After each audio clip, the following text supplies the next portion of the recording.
Hello my dear student, welcome back to my YouTube channel Sona Classes. आज आम पढ़ा पिला माने क्लास 10 हिस्ट्री पंचम पाठ भित्तिभूमिर विकास। देख पिले सामाजिक ऐक्य और अर्थनैतिक समृद्धिर प्रथम आवश्यकता ही हेउछि तमर भित्तिभूमि। भित्तिभूमि है एक मौलिक ढांचागत मूलदुआ माने जहा दृढ़ हेले गोटे देश ओ जातिर सामाजिक सौष्ठव और अर्थनैतिक समृद्धि संभव हुए। तापर देख पिले गोटे देश बा प्रदेशर उन्नति तार सामाजिक और अर्थनैतिक विकास उपरे निर्भरशील। अनुकूल और दृढ़ भित्तिभूमि थिले सामाजिक और अर्थनैतिक क्षेत्र में द्रुत अग्रगति संभव हुए। 1936 मसीह एक स्वतंत्र प्रदेश भाव ओडिशा आत्मप्रकाश कला। आ पूर्वर ओडिशार सामूहिक भित्तिभूमिर विकास पाई पदक्षेप निया जाई नथिला। तमर 1936 मसीह 1947 मसीहा पर्यंत ओडिशा थिला पराधीन भारतर एक प्रदेश। 1946 मसीहा पर्यंत ओडिशा राजनीतिक अस्थिरता जोगु विकास कार्य बंद होइकिना रहितिला। 1939 रु 1945 मसीहा थिला द्वितीय विश्वयुद्धर समय। आ 1942 मसीह आरंभ होइतिला तमर भारत छाड़ आंदोलन। ये सबू यही तीनोटी कारण जोगु ओडिशा रे भित्तिभूमिर विकास पाई किछि कार्य करा जाई पारि नथिला। तापर देख पिले 1946 मसीहा परठारु ओडिशा रे भित्तिभूमि विकास कार्य आरंभ हैला। आ स्वाधीनता लाभ परे विशेष करी ओडिशा सहित गडजात गुड़िकर मिश्रण परे भित्तिभूमि विकासर धारा आहुरी त्वरान्वित हैला। तापर देख पिले केतोटी निर्दिष्ट आधार को नहीं भित्तिभूमिर विकास संभव हुए। सेगुड़िक कौन माने जलसेचन, रास्ताघाटर उन्नतीकरण और गमनागमनर सुविधा, परिवहन पाई सुविधा सुजोग, रेल पथर विकास, विमान घाटी और पोताश्रयर व्यवस्था, जोगाजोग, मानव संबलर विकास, शक्ति क्षेत्रर विकास, अर्थ जोगाण व्यवस्था, पर्यटन पाई आतिथ्य जोगाणर व्यवस्था, उद्योगपति मानंकु प्रशिक्षण, सरकारी प्रोत्साहन, यही सब विषय को माने विचार को नहीं स्वाधीनता परे तमर ओडिशार विकसित भित्तिभूमि विषय रे विचार करा जाई पारे। यही सब व्यवस्था विकसित हेले राज्य रे कृषि, शिल्प, पर्यटन और सामाजिक संहति संभव हेब। राज्य रे आंचलिक वैषम्य रहिब नाही, सबु जिल्लार समतुल विकास संभव हेब। तापर देख पिले कृषि पाई आवश्यक भित्तिभूमिर विकास। कृषिर उन्नतिटा तमर ओडिशार अर्थनैतिक प्रगतिर चाबिकाठी। कहीं भारत मध्य गोटे कृषि प्रधान देश। ओडिशार अधिकांश लोक कृषि उपरे निर्भर करती। आ ओडिशार समर्थ लोकंक मध्यरु 65% लोक कृषि क्षेत्र रे काम करती। आ कृषि पाई आवश्यक भित्तिभूमि संपर्कित विभाग गुड़िक हैला जलसेचन, कृषि विज्ञान और कृषि क्षेत्र रे आधुनिक ज्ञानर प्रयोग, उन्नत सार विहन जोगाण, रोग पोक नियंत्रण, आवश्यक बेले कृषक मानंकु आर्थिक सहायता प्रदान। तापर देख पिले प्राकृतिक वृष्टिपातर कौनसी स्थिरता रहु नथिबारु ओडिशार चाषी वृष्टिजल उपरे भरोसा करिपारे नाही। तेणु तापाई जमी रे स्थायी जलसेचनर आवश्यकता थाए। आ स्वाधीनोत्तर ओडिशा रे एथिपाई पर्याप्त व्यवस्था ग्रहण करा जायछि। तापर देख पिले ओडिशा रे प्रवाहित नदी गुड़िकरे बंध बा आनिकट निर्माण करा जाई କେନାଲ ଯୋଗେ ଜଳସେଚନର ବ୍ୟବସ୍ଥା ହୋଇଛି। ମହାନଦୀ ତ୍ରିକୋଣଭୂମି ଅଞ୍ଚଳରେ ତାଲଦଣ୍ଡା, ମାଛଗାଁ, କେନ୍ଦ୍ରାପଡ଼ା, ପଟ୍ଟାମୁଣ୍ଡାଇ କେନାଲ ଦ୍ୱାରା ହଜାର ହଜାର ହେକ୍ଟର ଜମି ଜଳସେଚିତ ହେଉଛି। ଆଉ ଦେଖ ପିଲେ ପୁରୀ ଜିଲ୍ଲାରେ ତମର 8ଟି କେନାଲ ଦ୍ୱାରା ଜଳସେଚିତ ହେଉଛି। ଆଉ ପୁରୀ କେନାଲ ହେଉଛି ଏ ଅଞ୍ଚଳର ମୁଖ୍ୟ କେନାଲ। ହୀରାକୁଦ ନଦୀବନ୍ଧ ଯୋଜନା ଦ୍ୱାରା ବରଗଡ଼ ଜିଲ୍ଲା ଓ ସମ୍ବଲପୁର ଜିଲ୍ଲାର ଅନେକ ଅଞ୍ଚଳ ଜଳସେଚିତ ହେଉଛି। ରେଙ୍ଗାଲି ପ୍ରକଳ୍ପ, ହ୍ରଦଗଡ଼ ନଦୀବନ୍ଧ, ଅପର କୋଲାବ, ବାଲିମେଲା ଓ ଇନ୍ଦ୍ରାବତୀ ପ୍ରକଳ୍ପ ଓଡ଼ିଶାର ଅନେକ ଅଞ୍ଚଳରେ ଜଳସେଚନର ସୁବିଧା କରିପାରିଛି। ତାପରେ ଦେଖ ପିଲେ ମାନେ ଓଡ଼ିଶାର ବିଭିନ୍ନ ସ୍ଥାନରେ ମଧ୍ୟମ ଓ କ୍ଷୁଦ୍ର ଜଳସେଚନ ଯୋଜନା କାମ କରୁଛି। କେତେକ ଅଞ୍ଚଳରେ ଉଠା ଜଳସେଚନର ବ୍ୟବସ୍ଥା ମଧ୍ୟ ଅଛି। ଆଉ ପିଲେ ଦେଖ କୃଷି ସମ୍ପର୍କୀୟ ଗବେଷଣା ପାଇଁ ଓଡ଼ିଶାରେ କେତୋଟି କେନ୍ଦ୍ରୀୟ ଗବେଷଣା କେନ୍ଦ୍ର କାର୍ଯ୍ୟ କରୁଛି। ଆଉ ସେଗୁଡ଼ିକ ହେଲା ତମର କଟକଠାରେ କେନ୍ଦ୍ରୀୟ ଧାନ ଗବେଷଣା କେନ୍ଦ୍ର, ସାକ୍ଷୀଗୋପାଳଠାରେ ନାରିକେଲ ଗବେଷଣା କେନ୍ଦ୍ର, ଭୁବନେଶ୍ୱର ନିକଟସ୍ଥ କୌଶଲ୍ୟାଗଞ୍ଜ କେନ୍ଦ୍ରୀୟ ମଧୁର ଜଳ ମତ୍ସ୍ୟ ଗବେଷଣା ପ୍ରତିଷ୍ଠାନ, ଆଉ ଭୁବନେଶ୍ୱରଠାରେ ପ୍ରତିଷ୍ଠିତ ଓଡ଼ିଶା କୃଷି ଓ ବୈଷୟିକ ବିଶ୍ୱବିଦ୍ୟାଳୟ ଓ ସମ୍ବଲପୁର ନିକଟସ୍ଥ ଚିପିଲମାଠାରେ ପ୍ରତିଷ୍ଠିତ କୃଷି ମହାବିଦ୍ୟାଳୟ ମଧ୍ୟ କୃଷି ଗବେଷଣା କ୍ଷେତ୍ରରେ କାର୍ଯ୍ୟ କରୁଛନ୍ତି। ଆଉ ଦେଖ ପିଲେ କୃଷି ଓ ବୈଷୟିକ ବିଶ୍ୱବିଦ୍ୟାଳୟ ଅଧୀନରେ ମାନେ ଏକ ପଶୁ ମହାବିଦ୍ୟାଳୟ ମଧ୍ୟ ରହିଛି। ଏହାଛଡ଼ା କୃଷି ବିଜ୍ଞାନ କେନ୍ଦ୍ର ଓ ବିହନ ଯୋଗାଣ କେନ୍ଦ୍ର ଓଡ଼ିଶାର କୃଷକମାନଙ୍କୁ ବୈଷୟିକ ସହାୟତା ଯୋଗାଉଛି। ଆଉ ଦେଖ ପିଲେ ପଞ୍ଚାୟତ ମାନଙ୍କରେ ନିଯୁକ୍ତ ଗ୍ରାମ୍ୟ କୃଷି କର୍ମୀମାନେ ମଧ୍ୟ କୃଷକମାନଙ୍କୁ ବୈଷୟିକ ସହାୟତା ଓ ପରାମର୍ଶ ପ୍ରଦାନ କରୁଛନ୍ତି।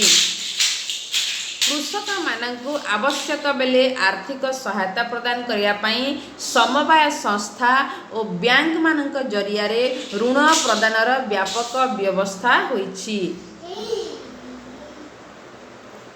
ତାପରେ ଦେଖ ପିଲେ ଶିଳ୍ପ ପାଇଁ ଭିତ୍ତିଭୂମିର ବିକାଶ।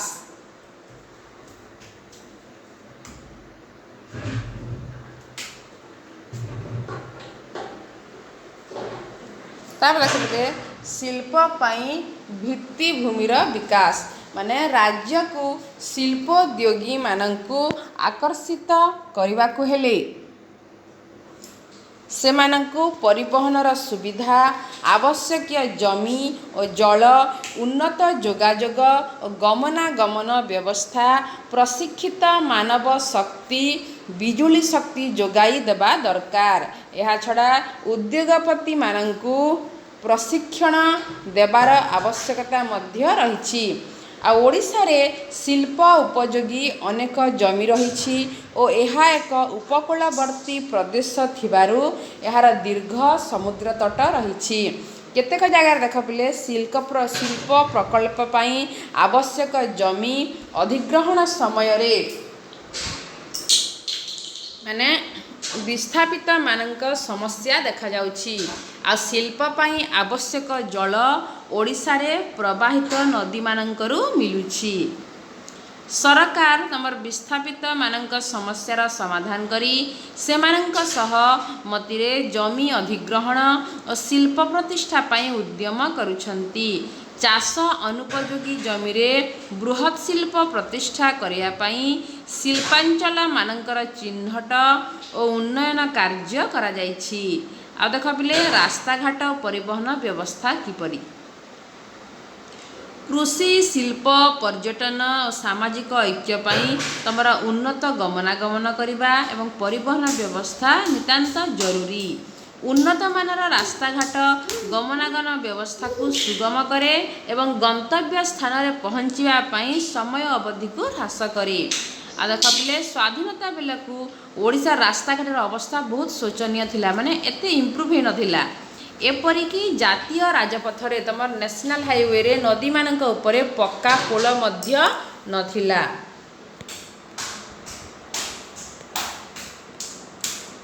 देख पिले एटा हूँ तुम महानदी पोलर दृश्य। ये देख महानदी पोलर दृश्य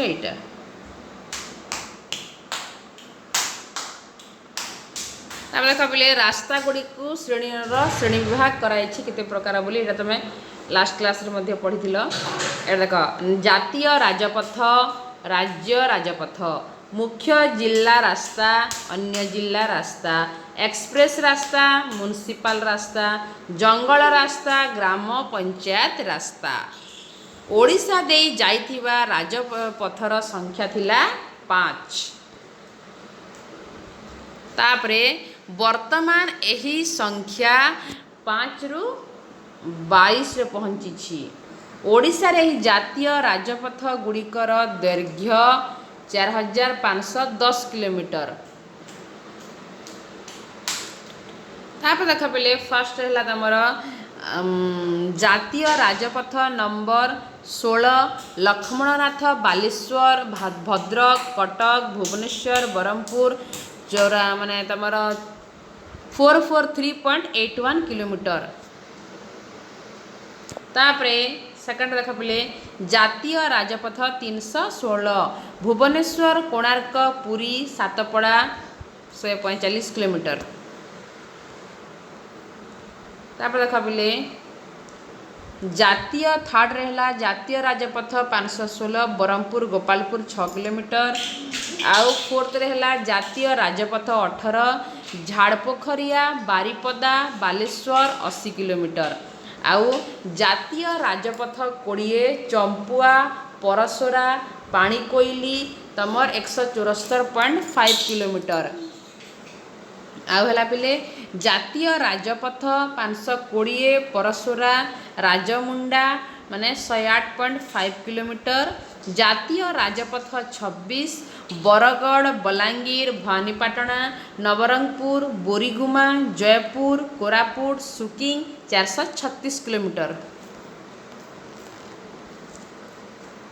तापरे नेक्स्ट लाभिले 8 नंबर रे जातीय राजपथ 49 कनकतोरा देवगढ़ पाललहड़ा केन्दुझर जामसेला 429 किलोमीटर। 9 नंबर है जातीय राजपथ 149 पाललहड़ा पितिरी बरपाल 84 किलोमीटर। आ 10 नंबर है तुम जातीय राजपथ 53 लुहुर चाटी संबलपुर देवगढ़ तालचेर चंडीखोल पारादीप 524.5 किलोमीटर। 11 रहा जातीय राजपथ 535 नुआपड़ा खरियार माने 80.2 किलोमीटर। 12 नंबर है जातीय राजपथ 55 कटक अनुगुल संबलपुर 226 किलोमीटर। 13 रहा जातीय राजपथ 57 बलांगीर खुर्धा 300 किलोमीटर। तुम 14 नंबर है जातीय राजपथ 59 खरियार दारिंगबाड़ी ब्रह्मपुर 351 किलोमीटर। आ जातीय राजपथ 63 है कोटपाल बोरीगुमा माने 41.5 किलोमीटर। तापर देख पिले जातीय राजपथ 143 वीरमित्रपुर राजमुंडा बारकोट 126 किलोमीटर। तापर देख पिले जातीय राजपथ 220 तिरिंगी रायरंगपुर जसीपुर ढेंकीकोट 125.5। तापर 18 है पिले जातीय राजपथ 153 सरपाल नाकटी देउल रेढ़ाखोल बौद्ध 118.4 किलोमीटर। आ 19 है जातीय राजपथ 157 तमर पुराणा कटक फुलबारी कलिंगा भंजनगर आसिका 159 किलोमीटर। 20 रहा जातीय राजपथ 326 आसिका रायगड़ा कोरापुट जयपुर मालकानगिरी मोटू माने 513.7 किलोमीटर। 21 है जातीय राजपथ 130 ग छत्तीसगढ़ सीमा ठारू बल्दियामाल 103 किलोमीटर। 22 है जातीय राजपथ 326 क मोहना पार्लाखेमुंडी 20 किलोमीटर। तापर देख पिले तुमर प्रधानमंत्री ग्राम सड़क योजन गाँ गहल अनेक पक्का रास्ता निर्माण करा जाइछि। प्रति गाँ को सबुदिनिया रास्ता निर्माण रे यथेष्ट अग्रगति हासिल करा जाई पारिछि। आ देख पिले ओडिशार राजधानी भुवनेश्वर और प्रमुख सहर मानकर आभ्यंतरीण रास्ता गुड़ी को उन्नत मानर और प्रशस्त करा जाइछि। गमनागमन और परिवहनर उन्नति जोगु उभय कृषि और शिल्प पाई अनुकूल वातावरण सृष्टि होइछि। तापर नेक्स्ट है रेलपथ। देख पिले भारत में रेलपथ आरंभ होता केबे 1853 मसीह। यहाँ मन रख पिला माने भारत में रेलपथ 1853 मसीह माने आरंभ होता। आ ओडिशा रे प्रथमे रेलगाड़ी चली 1897 मसीह 1897 1897 मसीह होता। सही वर्ष धानमंडल कोलाघाट और खोर्धा रोड राजमहेंद्री मध्यरे रेल चलाचल आरंभ होइथिला। सेतेबेले ओडिशा देई जाइथिबा रेलपथर दैर्घ्य थिला 358 किलोमीटर 358 किलोमीटर। स्वाधीनता परे ओडिशा रे रेलपथर दैर्घ्य थिला 914 किलोमीटर। केते 914 किलोमीटर। देख बिले एटा हला भुवनेश्वर पूर्व तट रेलवाई मुख्य कार्यालय माने भुवनेश्वर पूर्व तट रेलवाई मुख्य कार्यालय। ये देख तापर देख बिले 1996 मसीहा अगस्ट 8 तारिख रे पूर्व तट रेलपथर शुभ देथिले किए प्रधानमंत्री देवगौड़ा। आ 2003 एप्रिल रे भुवनेश्वर रे मुख्य कार्यालय सहित यह कार्यक्षम होइथिला।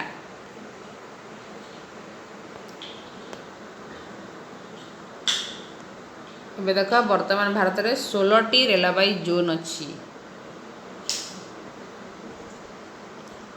ଦେଖ ପିଲେ ଦୈତାରୀ ବାଂଶପାଣି ରେଳ ରାସ୍ତା ପ୍ରକଳ୍ପଟିର କାର୍ଯ୍ୟ ସରିଛି। ଲାଞ୍ଜଗଡ଼ ରେଳପଥ ଆମର ଲାଞ୍ଜିଗଡ଼ ରେଳପଥ ନିର୍ମାଣ କାର୍ଯ୍ୟ ଭବାନୀପାଟଣା ପର୍ଯ୍ୟନ୍ତ ଶେଷ ହୋଇଛି।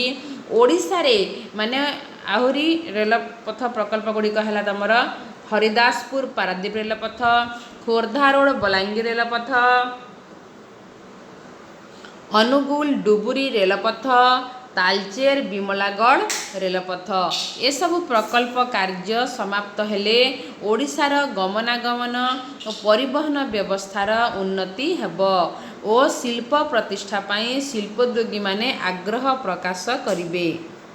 तापर देख पिले विमान बंदर और पोताश्रय भुवनेश्वर ठारे अवस्थित विजु पट्टनायक विमान बंदर ठारू भारतर बड़ बड़ सहर को विमान एटा देख पिले भुवनेश्वर विजु पट्टनायक विमान बंदर। यहाँ भुवनेश्वर रे जो विजु पट्टनायक विमान बंदर अच्छी तार फोटो चित्र देख पिले। तार नेक्स्ट सेवा उपलब्ध अच्छी। आमदानी और रप्तानी सुविधा पाई भुवनेश्वर विमान बंदर को एक कस्टम्स विमान बंदर भावे घोषणा करा जाइछि। 1995 मसीहा अगस्ट मासरू एठारे एक एयर कार्गो कॉम्प्लेक्स कार्य करुछि। भुवनेश्वर एक आंतर्जातिक विमान बंदर रूपे कार्य करुछि। झारसुगुड़ा विमान बंदर कार्यक्षम होई अनेक सहर को संयोग करुछि। आउ ओडिशा रे 9टी विमान अवतरण केन्द्र एवं 16टी हेलीपैड अछि। विंश शताब्दीर सप्तम दशक पारादीप बंदर शुभारंभ करा जायथिला। आउ प्रथम यहाँ कौन लुहापथ रप्तानी हो पारुला। तापरे माने बड़ बड़ जहाज आसवा संभव हैला। तापरे 1971-72 मसीह यही बंदर 19 लाख टन पण्य कारबार करिथिला। आउ धीरे धीरे पारादीप रे बर्थ संख्या बढ़िला, पण्य कारबार मध्य बढ़िला। 1975 मसीह पारादीप को रेलपथ सहित संयुक्त करागला। एही बंदर को भित्ति करी तमरा पारादीप निकटवर्ती अंचल केतेक कल कारखाना प्रतिष्ठा करागला। पारादीप फॉस्फेट्स कारखाना सेथि मध्यरु अन्यतम। पारादीप ठारे एक तैल विशोधनागार निर्माण करा जायछि आ पारादीप बंदर कारबार वृद्धिप्राप्त हेउछि।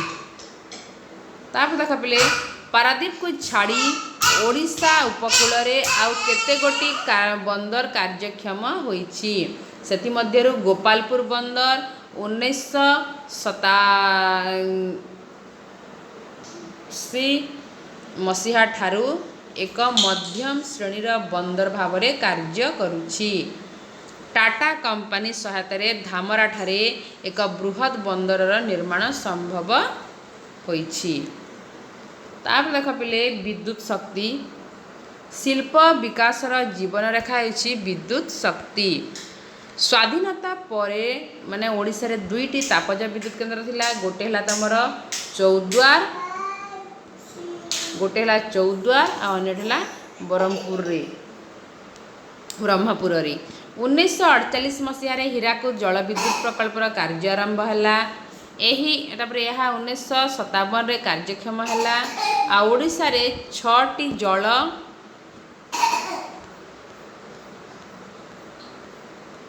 विद्युत प्रकल्प कार्यक्षम हला। आ से गुड़िक हला हीराकुद जल विद्युत प्रकल्प, बालीमेला जल विद्युत प्रकल्प, रेंगाली जल विद्युत प्रकल्प, अपर कोलाब जल विद्युत प्रकल्प, अपर इंद्रावती जल विद्युत प्रकल्प और माछकुंड जल विद्युत प्रकल्प। ए समस्त प्रकल्पर जल विद्युत उत्पादन सामर्थ्य थिला 1976 मेगावाट। यह छड़ा ईप और तालचेर तापज विद्युत केन्द्रर सामर्थ्य थिला तमर 880 मेगावाट। जल विद्युत और तापज विद्युत को मिसाई ओडिशार निजस्व विद्युत उत्पादन सामर्थ्य है 2856 मेगावाट। 2856 मेगावाट। आ केंद्रीय शक्ति केन्द्र मानक ओडिशा किछि परिमाण में विद्युत शक्ति मिले। ओडिशा रे तमरा शिल्प मानकर निजस्व शक्ति केन्द्र मान किछि परिमाण रे विद्युत शक्ति ओडिशा ग्रिड कॉर्पोरेशन को देइथांती। आ विद्युत शक्तिर उत्पादन और सुषम बंटन पई 1996 मसीहा एप्रिल 1 तारिख रे ओडिशा वैद्युतिक संस्कार आईन 1995 कार्यकारी होइथिला। यही आईन बल रे माने पूर्वरु कार्य करुथिबा ओडिशा राज्य विद्युत परिषद को पुनर्गठित करागला। ओडिशा राज्य विद्युत परिषद को कार्य दुई गोटी निगम को नियागला। माने गोटे हला हमर ओडिशा ग्रिड नियम आ गोटे हला ओडिशा ग्रिड नियम आ गोटे हला ओडिशा जल विद्युत शक्ति निगम। तापरे विद्युत सरबराह और वितरण दायित्व नियागला ग्रिडको को और जल विद्युत केन्द्र गुड़िकर हमर दायित्व दियागला। तापर देख पिले ओडिशा जल विद्युत शक्ति निगम को माने दायित्व दियागला। ओडिशा शक्ति उत्पादन निगम हाथ रे रहिला तमर तापज विद्युत शक्ति केन्द्र मानकर कार्य परिचालना। आ ओडिशा शक्ति सरबराह निगम नामक अन्य एक संस्था शक्ति सरबराह दायित्व रे रहिले। विद्युत वितरण पाई वेस्को, नेस्को, साउथको और सेस्को नामक 4 गोटी घरोई संस्था को दायित्व दियागला। आउ सेस्को एबे सेसुरे परिणत होइछि। ओडिशार ग्रामांचल को विद्युत शक्ति जोगाई देबारे राजीव गांधी ग्रामीण विद्युतीकरण योजना 2006 मसीहार उल्लेखनीय कार्य करुछि। आ तमर कुटीर ज्योति योजना मध्य ओडिशावासी बेस सहायक होइछि। 2007 मसीहारू ओडिशा सरकार आरंभ करिछंती बिजु ग्राम ज्योति योजना। आ एही योजना अनुसार 100 कम लोक बसवास करुथिबा ग्राम मानंकु विद्युत शक्ति जोगाई दिया जाउछि। कृषि और शिल्प क्षेत्र को विद्युत शक्ति जोगाई देबाकू ओडिशा सरकार प्रचेष्टा जारी रखिछंती। देख पिले ମାନବ ସମ୍ବଳର ବିକାଶ ମାନେ ଯେକୌଣସି ଦେଶ ବା ପ୍ରଦେଶର ସାମୂହିକ ଉନ୍ନତି ପାଇଁ ଏକ ସୁସ୍ଥ ଓ ପ୍ରଶିକ୍ଷିତ ମାନବ ସମ୍ବଳର ଆବଶ୍ୟକତା ଅଛି। ବୈଷୟିକ ଶିକ୍ଷା ପାଇଁ ଶିଳ୍ପ ତାଲିମ କେନ୍ଦ୍ର, ଯାନ୍ତ୍ରିକ ବିଦ୍ୟାଳୟ ଓ ଯାନ୍ତ୍ରିକ ମହାବିଦ୍ୟାଳୟ ମାନେ କିପରି କାର୍ଯ୍ୟ କରୁଛନ୍ତି ସେ ବିଷୟରେ ମଧ୍ୟ ଆଲୋଚନା ହୋଇଛି। ଆଉ ନୂଆ ନୂଆ ତମର ଜ୍ଞାନ ବିଜ୍ଞାନ ଯଥା ସୂଚନା ପ୍ରଯୁକ୍ତିବିଦ୍ୟା, କମ୍ପ୍ୟୁଟର ବିଜ୍ଞାନ, ଜୀବ ବୈଷୟିକ ବିଦ୍ୟା ଶିକ୍ଷା କ୍ଷେତ୍ରରେ ଓଡ଼ିଶାର ଅବଦାନ ରହିଛି। ଏହା ବ୍ୟତୀତ ଓଡ଼ିଶାରେ ଅଛି କଳା, ବିଜ୍ଞାନ ଓ ବାଣିଜ୍ୟ ପାଠ୍ୟକ୍ରମ ସମ୍ପର୍କିତ ଅନେକ କଲେଜ। ଶିକ୍ଷକମାନଙ୍କୁ ପ୍ରଶିକ୍ଷଣ ଦେବା ପାଇଁ ଅଧିକାଂଶ ଜିଲ୍ଲାରେ ଶିକ୍ଷକ ପ୍ରଶିକ୍ଷଣ ମହାବିଦ୍ୟାଳୟ ଅଛି। ଶିଳ୍ପ, ମାନବ ସମ୍ବଳ, ଗ୍ରାମ୍ୟ ଉନ୍ନୟନ କାର୍ଯ୍ୟର ପରିଚାଳନା ପାଇଁ ବାଣିଜ୍ୟ ବିଦ୍ୟାଳୟମାନ ଓଡ଼ିଶାର ଯୁବକମାନଙ୍କୁ ପ୍ରଶିକ୍ଷଣ ପ୍ରଦାନ କରୁଛନ୍ତି। ଆଉ ତମର ଦେଖ ବୋଲେ ପର୍ଯ୍ୟଟନ ଓ ଶିଳ୍ପରେ ଉପଯୋଗୀ ହେଲା ଭଳି ପ୍ରଶିକ୍ଷଣର ବ୍ୟବସ୍ଥା ମଧ୍ୟ ଓଡ଼ିଶାରେ ଉପଲବ୍ଧି ହେଉଛି। ପର୍ଯ୍ୟଟନ ଓ ହୋଟେଲ ପରିଚାଳନା ପାଇଁ ଶିକ୍ଷା ଦେବା ପାଇଁ ଭୁବନେଶ୍ୱର ସମେତ ଅନ୍ୟ ସହରମାନଙ୍କରେ ଶିକ୍ଷାନୁଷ୍ଠାନମାନ ଖୋଲିଛି। ଆଉ ଓଡ଼ିଶାର ଐତିହ୍ୟ ଓ ସଂସ୍କୃତି ବିଷୟରେ ପ୍ରଶିକ୍ଷଣ ଦିଆଯାଇ ପର୍ଯ୍ୟଟକ ପଥ ପ୍ରଦର୍ଶକମାନଙ୍କୁ ପ୍ରଶିକ୍ଷଣ ଦିଆଯାଇଛି।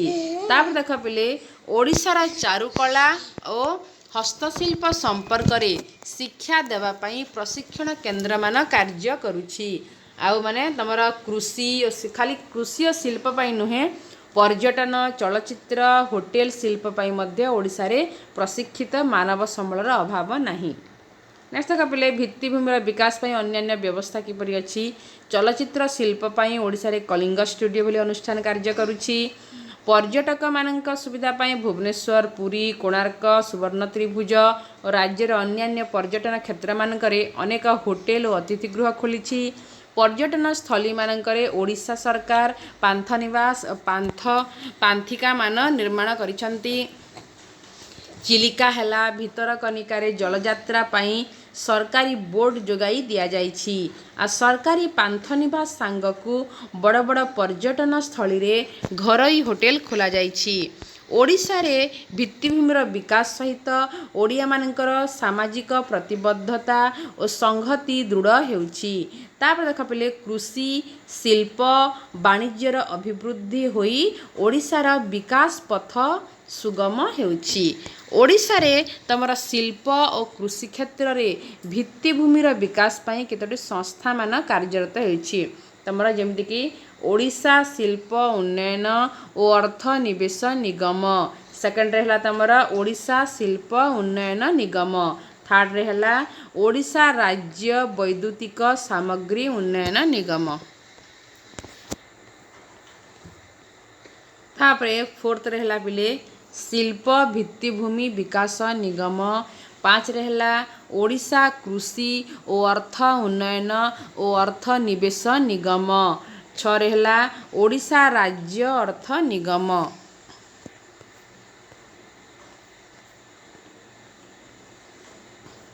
ଆଉ ଦେଖ ପିଲେ ମାନେ ସାତରେ ହେଲା ଓଡ଼ିଶା ମତ୍ସ୍ୟ ଚାଷ ଉନ୍ନୟନ ନିଗମ, ଆଠରେ ହେଲା ଓଡ଼ିଶା ଚଳଚ୍ଚିତ୍ର ଉନ୍ନୟନ ନିଗମ, ନଅରେ ହେଲା ଓଡ଼ିଶା କ୍ଷୁଦ୍ର ଶିଳ୍ପ ନିଗମ, ଦଶରେ ହେଲା ଇନଫୋସିଟି। ଆଜିର ଭିଡ଼ିଓ ଏଇଠି ରଖୁଛି ପିଲାମାନେ। ଭିଡ଼ିଓ ଯଦି ଭଲ ଲାଗିଥିବ ତ ଲାଇକ୍ କରନ୍ତୁ, ସବସ୍କ୍ରାଇବ୍ କରନ୍ତୁ, ବେଲ୍ ଆଇକନ୍କୁ ଯାଇ କ୍ଲିକ୍ କରିକି ସବସ୍କ୍ରାଇବ୍ କରନ୍ତୁ, ଲାଇକ୍ କରନ୍ତୁ, ସେୟାର କରନ୍ତୁ। Thank you so much.